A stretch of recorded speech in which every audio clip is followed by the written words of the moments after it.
하나님의 말씀은 빌립보서 1장 9에서 11절입니다. 다 같이 한 목소리로 읽겠습니다. 시작. 내가 기도하노라. 너희 사랑을 지식과 모든 총명으로 점점 더 풍성하게 하사 너희로 지극히 선한 것을 분별하며 또 진실하여 허물 없이 그리스도의 날까지 이르고 예수 그리스도로 말미암아 의의 열매가 가득하여 하나님의 영광과 찬송이 되기를 원하노라. 아멘. 주님, 이 시간에 주의 말씀 앞에 섭니다. 사도의 기도를 살펴봄으로써 주님의 마음 알게 하시고 우리를 향하신 주의 뜻을 깨달아 분별할 수 있도록 인도하여 주옵소서. 성령님 함께해 주시고 말씀을 전하는 종에게 기름 부어 주옵소서. 이곳에 임하여 주시고 주의 음성 들려주시옵소서. 예수님의 이름으로 기도합니다. 아멘. 바울은 빌립보 성도들을 향한 감사와 기쁨 그리고 사랑을 표현한 뒤에 그들을 위해서 기도합니다. 이 기도에는 바울이 어떠한 마음과 또 방향성을 가지고 사람들에게 사역을 했는지 담겨 있습니다. 이 사도의 기도를 살펴보면서 우리는 교회 생활의 참된 목적, 그러니까 우리 믿는 이들이 추구해야 하는 그 길이 무엇인지 깨닫게 됩니다. 첫 번째, 너희 사랑을 점점 더 풍성하게 하사. 빌립보서 1장 9절을 읽어볼까요? 시작. 내가 기도하노라. 너희 사랑을 지식과 모든 총명으로 점점 더 풍성하게 하사. 아멘. 이 사도는 빌립보 성도들의 사랑이 점점 더 풍성하게 되기를 기도합니다. 우리 그리스도인들이 평생 추구해야 할 것은 사랑이 점점 더 성장하는 것입니다. 많은 사람들은 자신의 연수입이 커지는 것을 기뻐하죠. 그것은 좋은 일입니다. 여러분들의 수입이 많아지길 축복합니다. 또 다른 사람들은 자동차와 또 주택의 클래스가 높아지는 것에 많은 신경을 씁니다. 요즘은 집값 상승이 점점 더 사람들의 마음을 붙잡고 있죠. 부동산 전문가라고 하는 사람들은 아직도 집을 장만하지 않은 사람들을 참 불쌍하고 안타깝게 보더라고요. 그분들은요. 그래요. 이 땅에서요, 풍성하게 사는 것 좋습니다. 누릴 수 있는 즐거움은 누리면서 사십시오. 그런데요, 성경은 그것들은 다 썩어질 것들이라고 말합니다. 믿음의 관점에서 보면 그런 것들은 하나님 앞에서 아무것도 남는 것이 없는 거예요. 주식에 무리하게 투자했다가 큰 손해를 보고 극단적인 선택을 하는 사람들이 종종 있습니다. 요즘은 또 어때요? 네? 가상화폐요. 맞아요. 코인이라고 불리는 그런 것들 때문에 어떤 사람이 인터넷 커뮤니티에 글을 올렸는데 코인 때문에 수천만 원 잃었나 봐요. 그래서 자기가 공황 발작이 왔대요. 공황 발작이 와서 병원에 다니는데 그 빨간색, 파란색 이 차트 비슷한 것만 보면은 막 패닉이 온다는 거예요. 숨을 못 쉬겠다고. 어떻게 해야 되냐고. 어디서 하는 글을 봤어요, 이번 주에. 내가 투자한 것의 가치가 떨어지면 사람들은 이렇게 큰 낙담과 우울을 겪게 됩니다. 돈뿐만 아니라 시간과 노력도 그렇죠. 공든탑이 무너지면 패닉이 오죠. 아주 힘들어요. 그런 좌절감에서 헤어나오지 못하는 그런 사람들도 있죠. 근데 여러분 아세요? 주님의 날이 오면 그리스도의 날이 오면 우리가 붙잡고 있는 그 모든 것들은 다 휴지 조각이 먼지와 같이 될 것입니다. 그 날에는, 그리스도의 날에는 주님의 불을 통과한 것만 남게 될 것입니다. 주님의 불을 통과한 것만 남게 될 거예요. 영원의 관점에서 보면 지금 사람들이 마음을 쏟으면서 추구하는 대부분의 것들은 영원이에요. 무슨 얘기인지 빵원이라고요. 영혼의 가치, 영혼의 관점에서 보면 그런 것들은 다 빵원이에요. 영원이에요. 가치 제로예요. 그러나 사랑은 영원히 남습니다. 사랑은 주님의 날에도 견고하게 서 있는 그런 자산이 되는 거예요. 고린도전서 13장 8절은 사랑은 언제까지나 떨어지지 아니하되 예언도 패하고 방언도 그치고 지식도 패하리라 라고 했습니다.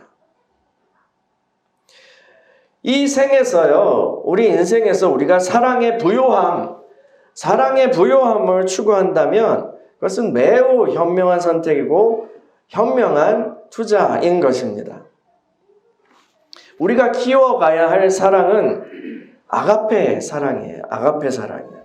이 사랑은 장로 요한이 하나님은 사랑이십니다 라고 말한 그 사랑입니다.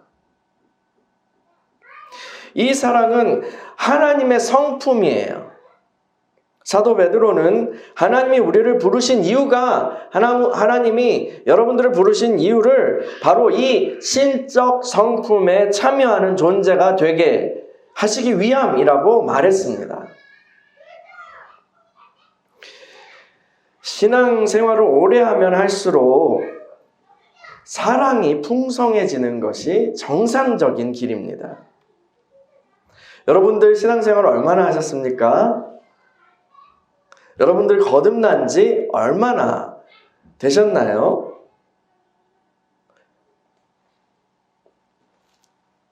여러분들은 그 신앙의 세월만큼 풍성한 사랑을 가지고 계십니까?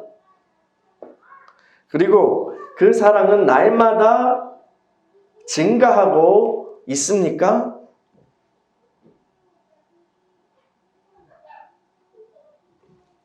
한번 살펴보자고요.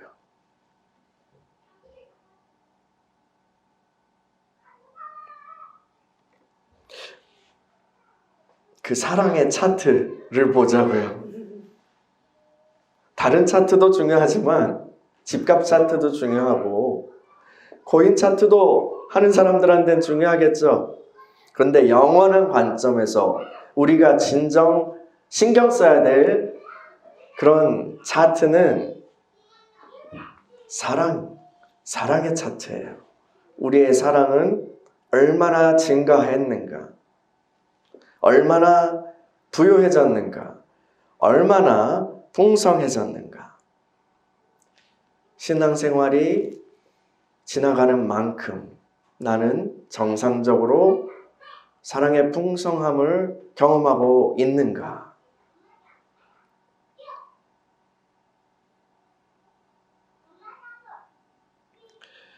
우리의 사랑이 풍성해지고 있음을 그렇다면 어떻게 알 수 있을까요? 진짜로 사랑의 차트가 딱 있으면 좋겠는데 하나님이 뭐 사랑의 차트다 딱 보여주시진 않잖아요. 그렇죠? 그런 앱이 있는 것도 아니고 그래도 우리는 어느 정도 알 수 있습니다. 복음서에서 어떤 서기관이 예수님께 이런 질문을 하죠. 가장 큰 계명이 무엇입니까? 주님께서는 대답하십니다. 첫째는 마음과 뜻과 힘을 다하여 하나님을 사랑하라 라는 것이고, 둘째는 내 이웃을 내 자신과 같이 사랑하는 것이다 라고 그렇게 말씀하시죠. 우리 안에 사랑의 증가는 하나님을 사랑하는 것과 이웃을 사랑하는 것의 증가입니다. 여러분, 하나님을 사랑하십니까? 하나님을 사랑하십니까? 여러분, 주님을 사랑하십니까? 할렐루야. 우리는 찬양하고 경배하고 주님께 사랑을 고백합니다. 그것은 좋은 것입니다. 그런데 우리 안에 정말 하나님에 대한 사랑이 증가하고 있다면, 거듭난 뒤로 우리 안에 하나님의 사랑이 그렇게 증가하고 있다면, 우량주처럼 그렇게 증가하고 있다면, 우리가 하는 주님을 예배하는 일, 주님과 교제하는 여러 가지 일들에 있어서 기쁨이 넘칠 것입니다. 날마다 그 기쁨이 그리고 증가해 갈 것입니다. 그 질과 양이요. 여러분은 어떠세요? 여러분은 어떠십니까? 그 주님을 향한 그런 사랑의 표현에 있어서 기쁨의 질과 양이 증가해 가신 것 같아요? 주님을 향한 갈망과 그리움이 점점 더 커져가는 것 같습니까? 할렐루야. 네. 우리 안에 하나님을 사랑하는 것이 풍성해질 때 우리는 하나님의 말씀을 지켜 행하는 일이 점점 쉬워집니다. 그리고 쉬워질 뿐 아니라 그것에서 기쁨을 누리게 됩니다. 이 믿는 이는 처음에 거듭나고 나서 아직 육신의 여러 가지 것들이 세력이 많이 클 때, 그때는 이 이전의 삶, 더러운 죄의 삶을 버리기 위해서 의지로 스스로를 훈련할 필요가 있어요. 그런데 신앙의 세월이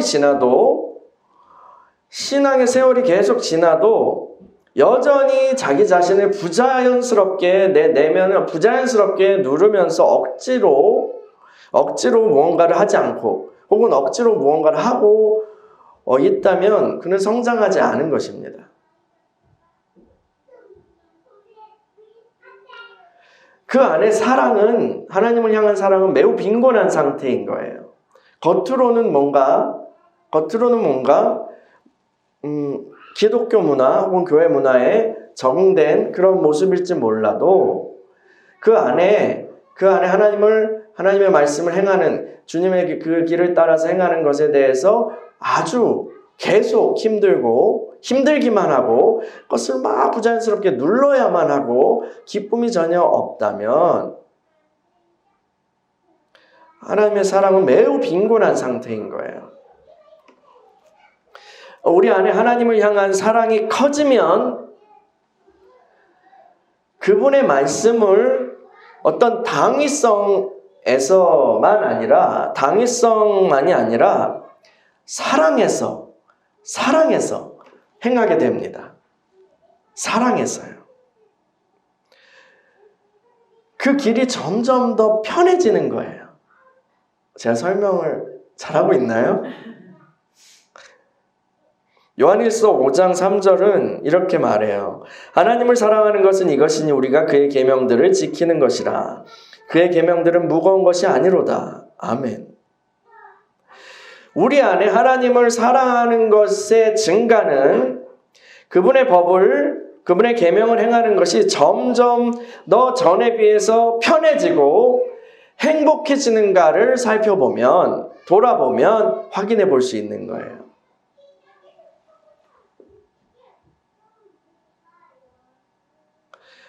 또 하나님을 사랑하는 것의 올바른 증가는 이웃 사랑의 증가로 나타납니다. 보이는 이웃을 사랑하지 않으면서 보이지 않는 하나님을 사랑할 수 없습니다. 제 말이 아니에요. 성경 말씀입니다. 이웃사랑으로 나타나지 않는 하나님의 사랑은 거짓이거나 착각일 수 있습니다. 요한일서 4장 20절은 누구든지 하나님을 사랑하노라 하고 그 형제를 미워하면 이는 거짓말하는 자니 보는 바 그 형제를 사랑하지 않은 자는 보지 못하는 바 하나님을 사랑할 수 없느니라.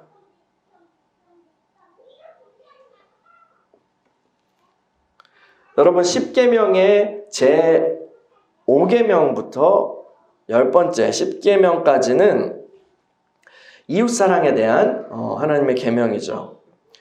도둑질, 간음, 살인, 거짓 증언 이런 것들을 금하는 계명입니다. 그런데 이웃을 사랑하는 사람은 이러한 악을 이웃에게 행하지 않습니다. 이웃을 사랑하는 사람은 도둑질하지 않고요. 이웃을 사랑하는 사람은 간음하지 않고요. 살인하지 않고요. 거짓 증언하지 않습니다. 사랑을 따라 행하면 율법은 다 이루어지는 거예요. 이 사도 바울이 이렇게 말했어요. 피차 사랑의 빚 외에는 아무에게든지 아무 빚도 지지 말라. 남을 사랑하는 자는 율법을 다 이루었느니라. 간음하지 말라, 살인하지 말라, 도둑질하지 말라, 탐내지 말라 한 것과 그 외에 다른 계명이 있을지라도 내 이웃을 내 자신과 같이 사랑하라 하신 그 말씀 가운데 다 들었느니라. 사랑은 이웃에게 악을 행하지 아니하나니 그러므로 사랑은 율법의 완성이니라. 아멘. 주님이 우리에게 원하시는 것이 바로 이것입니다. 하나님께서 저와 여러분 안에 이 사랑을 넣어주셨고, 그리고 그 사랑이 일생 동안 점점 더 풍성하게 나타나게 되기를 원하고 계신 거예요. 그것이 우리를 향한 주님의 뜻입니다. 사랑의 차트 확인하는 거 3가지 설명했죠. 여러 예배하고 찬양하는 것에 있어서 기쁨이 커지는가? 그리고 2번째 뭐였죠? 하나님의 말씀, 하나님의 뜻을 행하는 것에 있어서 그것이 점점 더 쉬워지고 기쁨으로 그것을 행하게 되는가? 그리고 마지막 하나님 사랑은 반드시 이웃 사랑으로 나타나게 된다라는 것을 보이지 않는 하나님을 내가 사랑한다라고 말할 수는 있어요. 그런데 보이는 사람들에 대한 나의 태도가 어떤가를 보면서 내 안에 사랑의 풍성함이 어느 정도인가, 나는 사랑의 빈곤함인가, 풍성함으로 나아가고 있는가 살펴볼 수 있습니다. 이 사랑의 차트를 꼭 확인하시기 바랍니다. 확인하면서 신경 쓰면서 살아가길 바랍니다. 네. 2번째, 지식과 모든 총명으로. 이 사랑이 우리 안에서 점점 더 풍성해지기 위해서 우리는 또 어떻게 해야 될까요? 이 사도의 기도를 다시 한번 읽어보겠습니다. 빌립보서 1장 9절 시작. 내가 기도하노라 너희 사랑을 지식과 모든 총명으로 점점 더 풍성하게 하사. 아멘. 이 사도는요, 사랑의 성장을 이루되 지식과 모든 총명으로 하라고 기도합니다. 우리의 사랑이 활성화되고 더 풍성해지기 위해서는 지식과 모든 총명이 필요합니다. 그런데 이 지식은요, 어떤 학위를 받기 위한 지식이 아닙니다. 심지어 신학 박사 학위를 위한 지식도 아닙니다. 이 지식은 진리를 아는 지식입니다. 진리를 아는 지식이요. 실상을 아는 지식이요. 그리고 그 진리는 바로 예수 그리스도이십니다. 예수 그리스도를 아는 지식, 그것이 바로 이 진리를 아는 지식이고 생명적 지식이에요. 여기서 이 지식은 그것을 가리키는 것입니다. 또 총명이라고 번역된 단어는요, 분별과 인식 혹은 깨달음이라는 말로도 바꿀 수 있는 그런 단어예요. 이 모든 총명, 이 모든 총명은 예수 그리스도를 아는 지식을 통해서 믿음의 눈이 열리고 새로운 관점, 참된 관점으로 나와 세상과 하나님을 보게 되는 것을 가리킨다고 할 수 있습니다. 모든 총명이란 그러한 것을 가리킨다고요. 새로운 관점이 열리는 거예요. 예수 그리스도를 알므로 새로운 눈이 열리고 완전히 새로운 관점, 세계관으로 이 세상 만물을, 나 자신을 바라볼 수 있게 되는 것을 가리킵니다. 우리 안에 사랑을 두셨잖아요. 근데 그 사랑이 풍성해지기 위해서는 이 지식과 모든 총명의 은혜가 필요합니다. 이것은 새로운 것을 배우는 거예요. 새로운 것을 배워야 한다는 거예요. 그 새로운 것이란 무엇일까요? 여러분, 아담의 타락 이후로 인류는 뱀의 말을 들으면서, 뱀의 말을 듣고 배우면서 뱀의 눈을 통해서 살아왔습니다. 뱀의 눈으로 세상을 바라보면서 살아왔어요. 어떤 시대에는 이 노예제와 어떤 신분제, 인도 같은 경우는 아직도 신분제 때문에 문제가 많죠. 이런 것들로 사람들을 억압하면서 그렇게 세상이 만들어졌잖아요. 그래서 완전히 그 카스트 제도에서 낮은 그런 사람들 사람 취급도 안 하잖아요. 그렇죠. 사람 취급도 안 하고. 그런데 그것이 또 그것을 받아들이는 게 이전 전생에 죄를 지어서 낮은 기급이 되었다. 나는 전생에 좋은 일을 많이 해서 높은 카스트가 되었다. 이런 식으로 이해를 해버리니까 당연한 대가를 받고 당연하게 그 죄의 대가를 받는 저 하층민들에게 내가 막대해도 되는 거예요. 그리고 내가 가진 것을 전혀 감사 안 해도 되고 그냥 내가 번 거죠, 그거는. 그러니까 아주 견고한 카스트 제도, 그리고 사람을 억압하고 누르고 죽이는 그런 시스템들이 만들어지는 거죠. 노예제에서도 그런 것들을 계속 사람들이 만들어 갔잖아요. 근래에 아메리카, 미국에서 흑인들을 향해서는 흑인들은 함의 후손이기 때문에, 저주받은 가나안의 후손이기 때문에 이런 식으로 성경의 세계관을 막 이용해가지고 그들은 차별받아 마땅하고, 그리고 그들은 사람인가 사람이 아닌가 막 이런 것도 막 논의하고 그랬죠. 다 뱀의 눈으로 세상을 바라보면서 살아온 거예요. 또 어떤 시대에는 오늘날도 그렇지만 소유가 많고 적음으로 사람들을 억압하고 누릅니다. 오늘날 젊은 사람들은요, 자신들이 엄청나게 노력해서 당당하게 얻은 이득을 약자들에게 나눠줘야 한다는 것에 대해서 불공정이라고 합니다. 불공정하다고 성토합니다. 나는 엄청나게 공부도 열심히 했는데 근데 저 일자리를 가난한 사람이라고 혹은 저 대학 자리를 정원 거기 들어가는 거를 그 농어촌이라고 준다? 지방대 학생들한테 공기업 티오를 준다?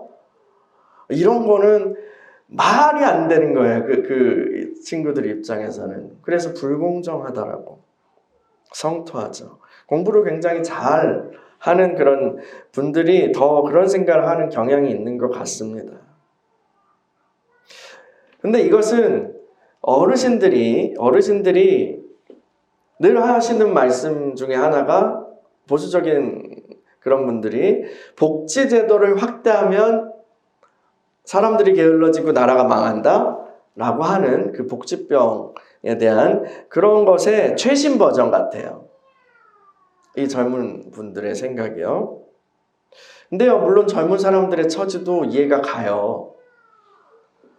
왜냐하면 이걸 불공정을 성토하는 사람들은 대부분 그 부모님이나 선생님의 그 말을 잘 들었던 그런 사람들이거든요. 열심히 네가 노력하면, 네가 공부하면, 혹은 스펙을 쌓으면 보상이 주어질 거야 라고 해서 현실의 즐거움을 막 보류해 가면서 엄청난 노력을 해서 달려왔는데, 근데 막상 보상을 받아보니까 너무 모욕적인 거예요. 그 보상이 모욕적인 거예요. 대기업 인턴에 키를 쓰고 들어갔어요. 엄청나게 막 열심히 해서. 근데 1년 만에 자기 아이디어만 딱 털어먹고 돈도 별로 안 주고 잘라버립니다. 너 말고도 인턴 할 사람 많다 이러니까요. 그러니까 대표적으로 우리 드라마 미생 같은 데서 그런 것들을 그리고 있었죠. 화가 날 만해요. 그러니까 그 선생님이나 부모님으로 대표되는 어른들이 정말 거짓말쟁이로, 위선자로 생각될 수밖에 없죠. 피해의식을, 자기 자신을 지키기 위해서 피해의식을 가지는 것이 어쩌면 당연합니다. 처음에는 막 욕망을 부추기면서 달려! 쟤보다 더 빨리 달려! 라고 하더니 다 달렸는데 부스러기만 던져주고, 근데 부스러기만 던져주는 사람 입에는 케이크를 다 먹은 그런 크림 참기밥 있고, 부스러기만 던져주고 나서 사람 취급을 안 해주는 거예요. 화가 날 만하죠. 삐뚤어질 만하지 않아요? 그런데도 이 부스러기 던져주는 이 기득권 층은 세련된 방식으로 이 사람들의 분노를 돌려서 더 약자들, 혹은 노력하지 않은, 노력해도 안 되는 그런 약자들이 빼앗아가서 쟤네들이 니네 거 빼앗아가서 요 부스러기밖에 안 남은 거야 라고 그렇게 말합니다. 굉장히 오래된 패턴인데 잘 통하죠.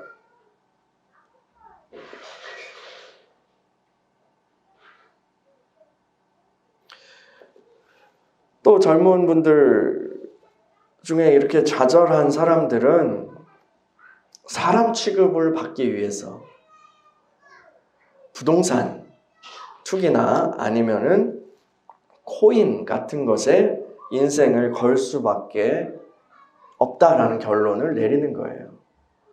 그거 외에는 아무리 노력해봤자, 부동산 가진 사람들은 내 연봉의 몇 배가 한 달 만에 수익이 오르니까요.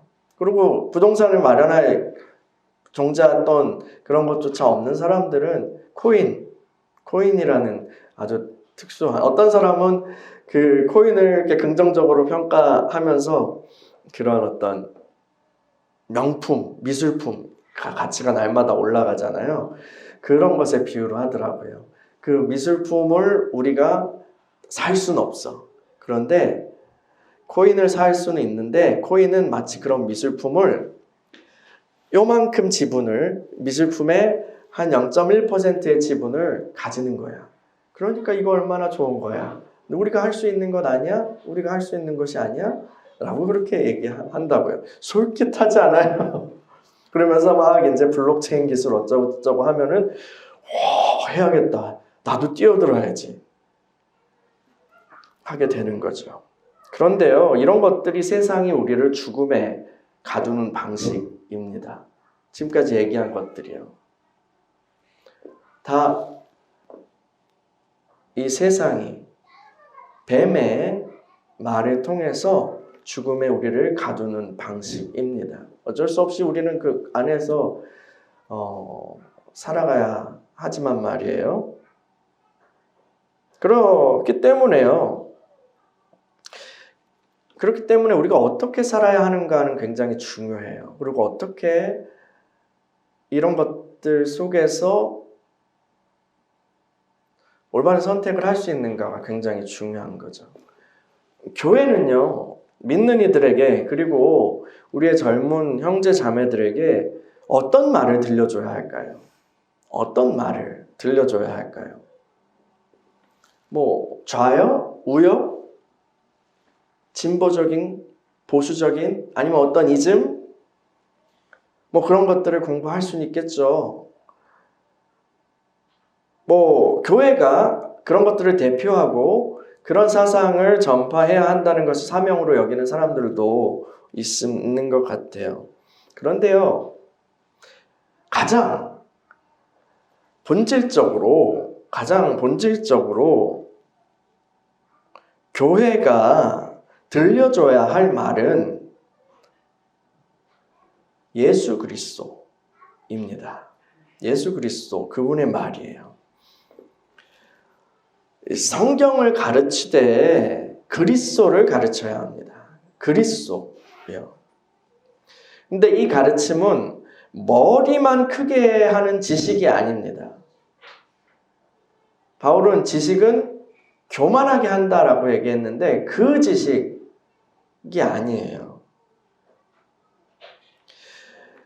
교회가 전해야 될 가르침은요, 뱀의 말로 형성된 그런 세상을 살아가는, 그 뱀의 말을 듣고 살아가는 그런 사람들을 향해서 교회가 전해야 되는 그런 지식은 그리스도와 올바른 관계를 맺게 하는 생명적 지식이어야 합니다. 그리스도를 제대로 배운 사람들은 하나님의 마음을 알게 됩니다. 하나님의 계획을 알게 됩니다. 믿음의 눈이 열리고 이 세상을 주님의 관점으로 보게 되는 것입니다. 이것을 가리켜 사도는 너희는 이 세대를 본받지 말고 오직 마음을 새롭게 함으로 변화를 받아 하나님의 선하시고 기뻐하시고 온전하신 뜻이 무엇인지 분별하도록 하라 라고 말씀한 것입니다.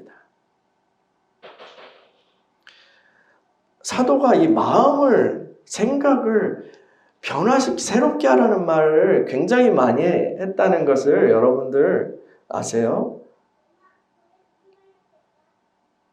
이 그리스도를 제대로 배우면 썩어져가는 구습을 따르는 옛사람을 버리고 의와 진리와 거룩함으로 지으심을 받은 그 새 사람을 잇는 삶을 추구하게 됩니다. 이것은 내가 새 사람을 입었네, 새로운 느낌이네, 이게 아니라 실제적인 관점의 변화와 실제로 사람을 대하고 사물을 대하고 그리고 나 자신을 대하는 그런 행실이, 태도가, 생각이 완전히 변하는 거예요. 그래서 옛 행실대로 구습을 쫓아서 살아가는 그런 것에 대해서 바울이 에베소서에서 뭐라고 했어요? 너희가 그리스도를 이같이 배우지 않았어.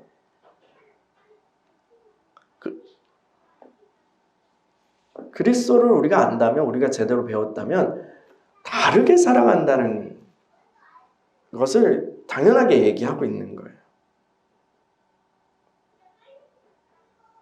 썩지 않으시고 요동치 않으시는 그 보배이신 예수 그리스도, 그분의 영광을 소망하면서 추구하면서 살아가게 됩니다.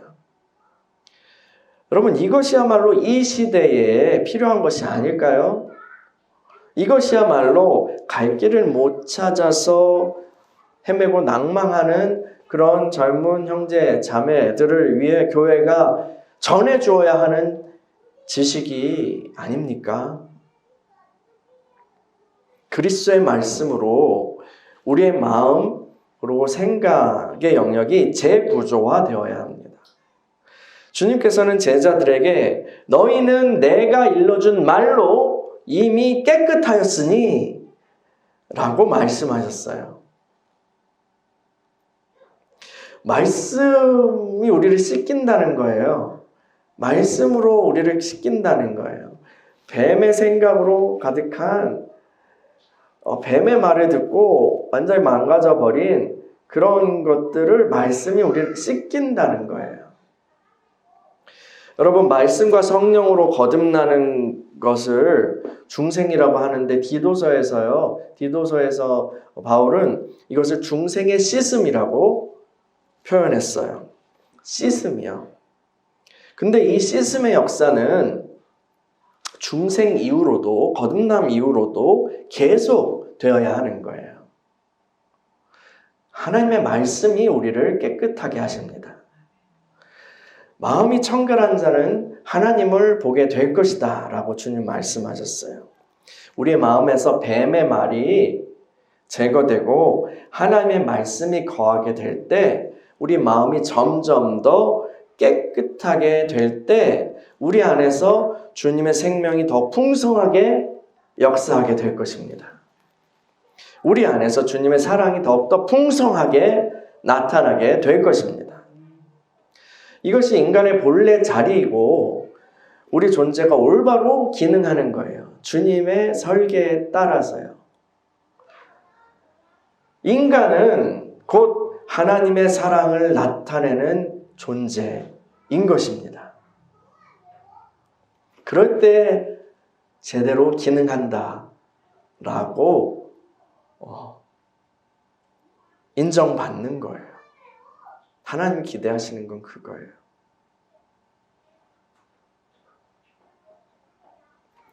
여러분, 교회에서의 가르침과 배움은 이러한 목적으로 이루어져야 하는 것입니다. 성경을 수백독하고 심오한 깊은 메시지를 전하고 배운다 하더라도 그 공동체 안에 사랑이 풍성해지지 않는다? 성경 공부 잘못한 것입니다. 큰 돈을 들여서 또 노력을 해서 신학 박사 학위를 땄는데 교만해지기만 했다? 이전보다? 그럼 쓸데없는 짓 한 거예요. 세상에선 인정받을 수 있겠죠. 오, 박사님, 오, 교수님, 오, 목사님 할 수 있겠죠. 그런데 주님 앞에서는 쓸데없는 짓 한 거예요. 우리가 성경을 공부함은 그리스도를 배우기 위함입니다. 그리스도요. 그리고 그 그리스도를 아는 지식은 우리를 교만하게 하지 않습니다. 그리스도를 아는 지식은 우리의 믿음의 눈을 열어주고 우리의 사랑이 풍성해지게 하는 그런 은혜가 되는 것입니다. 여러분, 이것이 교회 생활에서 배움과 또 추구의 올바른 길입니다.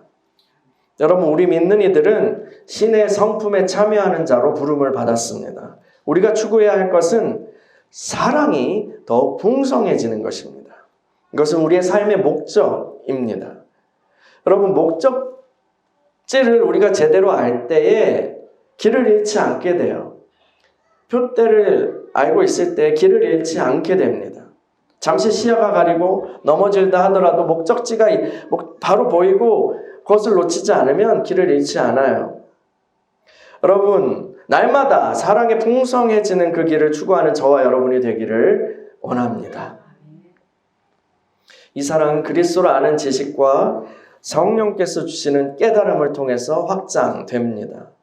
우리 마음에 뱀의 말이 가득하면 사랑이 흘러나올 수 없습니다. 제대로 세상을 보지 못하고 헛된 것을 쫓는 삶을 살게 되는 거예요. 하나님의 말씀을 사모합시다. 그분의 말씀이 먼저 우리 자신을 새롭게 해주시기를 간구하면서 성경을 읽고 배우고 교회 생활을 해 나가시기를 바랍니다. 또 우리 교회에 그런 은혜를 주시길 간구합니다. 우리 함께 기도하겠습니다.